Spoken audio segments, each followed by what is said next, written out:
Major Mohit Sharma. ఈ పేరు వింటే భారతీయుడి నరాల్లో రక్తం ఉరకలేస్తోంది. ఎందుకంటే దేశానికి సేవ చేయాలని బాల్యంలోనే డిసైడ్ అయిపోయి అనుకున్నట్టుగానే ఆర్మీలో చేరి శత్రువుతో భీకర పోరాటం చేస్తూ నేలకొరిగిన గొప్ప సైనికుడు మేజర్ మోహిత్ శర్మ. ఒక్క అడుగు వెనక్కి వేస్తే బతికే అవకాశం ఉందని తెలిసినా శత్రువును మట్టుబెట్టేందుకే మొగ్గు చూపి ఆ క్రమంలో వీరమరణం పొందారు. 2009 మార్చి 21న కశ్మీర్లోకి చొరబడిన ఉగ్రవాదులను మట్టుబెట్టే క్రమంలో ఆయన ప్రాణాలు వదిలారు. ఈ పోరాటంలో ఆయన చూపిన తెగువ, ప్రదర్శించిన పరాక్రమం గురించి తెలుసుకుంటే ఒళ్ళు గగురు పొడుస్తోంది.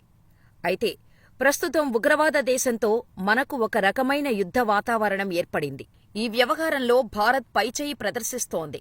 ఉగ్రవాద దేశానికి ఏమాత్రం అవకాశం ఇవ్వకుండా, మన దేశంలో భారీగా నష్టం జరగకుండా ఎప్పటికప్పుడు అప్రమత్తంగా ఉంటుంది. మిస్సైల్స్, ఇతర ఆయుధ సామాగ్రితో ఉగ్రవాద దేశం చేస్తున్న చర్యలను ఎప్పటికప్పుడు తిప్పికొడుతోంది.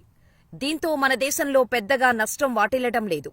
మన దేశంలో ఎంతో విలువైన విమానాశ్రయాలు, నౌకాశ్రయాలు, ప్రాజెక్టులు, ఇతర నిర్మాణాలు ఉన్నాయి. ఈ నిర్మాణాల వద్ద భారత సైన్యం ఎప్పటికప్పుడు పహారా కాస్తోంది. ఏమాత్రం అనుమానం వచ్చినా వెంటనే రెస్పాండ్ అవుతోంది.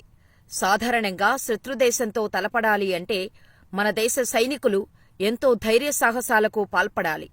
ప్రాణాల మీద ఏమాత్రం ఆశ ఉండదు. శత్రువులతో తలపడుతున్నప్పుడు మన సోల్జర్స్ ఏమాత్రం వెనుకంజ వేయరు. చివరికి ప్రాణాలను సైతం లెక్కచేయరు. అలాంటి ఓ సోల్జర్ స్టోరీ ప్రస్తుతం సోషల్ మీడియాలో తెగ వైరల్ అవుతోంది. మోహిత్ శర్మ 1978 జనవరి 13న హర్యానాలోని రోహ్తక్లో జన్మించాడు. రెండో సంతానమైన మోహిత్ను తల్లిదండ్రులు రాజేంద్రప్రసాద్ శర్మ, సుశీల శర్మ ముద్దుగా చింటూ అని పిలుచుకునేవారు. బడికెళ్లే వయసు నుంచే సైన్యంలో చేరాలనేది రోహిత్ కల. 12వ తరగతి అయిపోగానే ఆయన ఎన్డీఏ ఎగ్జామ్ రాశారు. అదే సమయంలో మహారాష్ట్రలోని శ్రీ సంత్ గజానన్ మహారాజ్ కాలేజీ ఆఫ్ ఇంజనీరింగ్లో ఆయనకు సీటు దొరికింది. కానీ సైన్యంలో చేరాలనే లక్ష్యంతో ప్రతిష్టాత్మక ఎన్డీఏ నేషనల్ డిఫెన్స్ అకాడమీలో చేరేందుకు ఆయన మొగ్గు చూపారు. 1995లో పూణేలోని డిఫెన్స్ అకాడమీలో ఆయన శిక్షణ పొందారు. 3 ఏళ్ల ఎన్డీఏ శిక్షణా కాలంలో మోహిత్ శర్మ అనేక విభాగాల్లో ప్రతిభ చూపారు. కల్నల్ భవానీ సింగ్ దగ్గర గుర్రపు స్వారీలో శిక్షణ పొందిన ఆయన హార్స్ రైడింగులో ఛాంపియన్గా నిలిచారు. బాక్సింగ్లోనూ ఛాంపియన్గా నిలిచిన మోహిత్ తన బ్యాచ్లో బెస్ట్ స్విమ్మర్గా గుర్తింపు పొందారు. ఇండియన్ మిలిటరీ అకాడమీ క్యాడెట్గా నాటి భారత రాష్ట్రపతి కెఆర్ నారాయణన్ను రాష్ట్రపతి భవన్లో కలిసే అవకాశం ఆయనకు లభించింది. 1999 డిసెంబర్లో మోహిత్ శర్మ భారత సైన్యంలో చేరారు. ఆయన తొలి పోస్టింగ్ హైదరాబాదులోనే. సైన్యంలో చేరిన 3వ ఏడాది మోహిత్ శర్మ పారా స్పెషల్ ఫోర్సెస్లో చేరారు. మిలిటరీలో చేరినప్పటి నుంచి ఆయనకు పారా కమాండో కావాలని కోరిక ఉండేది. 2003 జూన్లో ఆయన కోరిక తీరింది. పారా కమాండోగా కశ్మీర్లో పనిచేసిన తర్వాత బెల్గాంలో కమాండ్ వింగ్ ఇన్స్ట్రక్టర్గా 2 ఏళ్లు పనిచేశారు. ఆ తర్వాత 2008 అక్టోబర్లో మళ్లీ కశ్మీర్కు వెళ్లాల్సి వచ్చింది. అయితే గతంలో ఉగ్రవాద వేషంతో మనకు యుద్ధం మొదలైనప్పుడు మేజర్ మోహిత్ శర్మ తన ప్రాణాలను పణంగా పెట్టాడు. ఏకంగా టెర్రరిస్టుల క్యాంపులు తెలుసుకోవటానికి 2004లో అతడు పాకిస్తాన్ వెళ్లిపోయాడు. ఇండియన్ ఆర్మీపై విద్వేషపూరితమైన ప్రసంగాలు చేసేవాడు. ఇదే క్రమంలో ఇండియన్ ఆర్మీపై పగతో రగిలిపోతున్న వ్యక్తిగా నటించేవాడు. ఇండియన్ ఆర్మీపై ఖచ్చితంగా పగ తీర్చుకోవాలని పదే పదే అంటూ ఉండేవాడు. దీంతో అతడిని నమ్మిన ఉగ్రవాదులు ఒక గ్రూపులో చేర్చారు. 2 వారాల పాటు అతడు అక్కడే ఉన్నాడు. ఉగ్రవాదుల సమాచారం మొత్తం తెలుసుకున్నాడు. తర్వాత వారి శరీరంలోకి తన బుల్లెట్లను దించేశాడు. తద్వారా తన మాస్టర్ బ్రెయిన్తో ఉగ్రవాదుల పీచాన్ని అణిచివేశాడు. అంతేకాదు, దేశం కోసం ప్రాణాలు ఇవ్వడానికైనా దాన్ని సిద్ధమని నిరూపించాడు.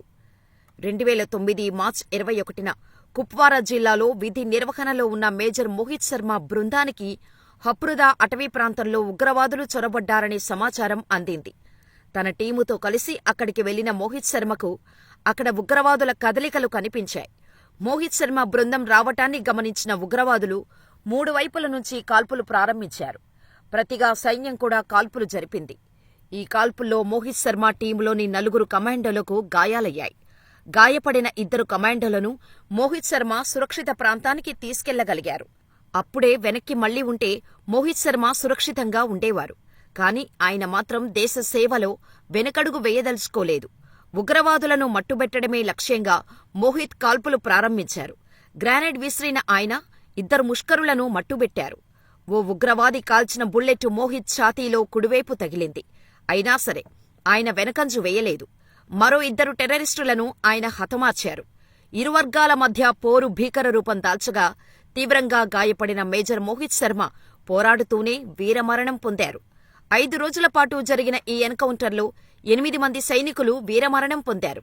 కాని సైన్యం 17 మంది ఉగ్రవాదులను మట్టుబెట్టింది. అలా భారత సైన్యంలో తెరవెనుక ఆపరేషన్లు ఎన్నో జరుగుతున్నప్పటికీ మోహిత్ శర్మ చేసిన ఆపరేషన్ మాత్రం ఎప్పటికీ నిలిచి ఉంటుంది.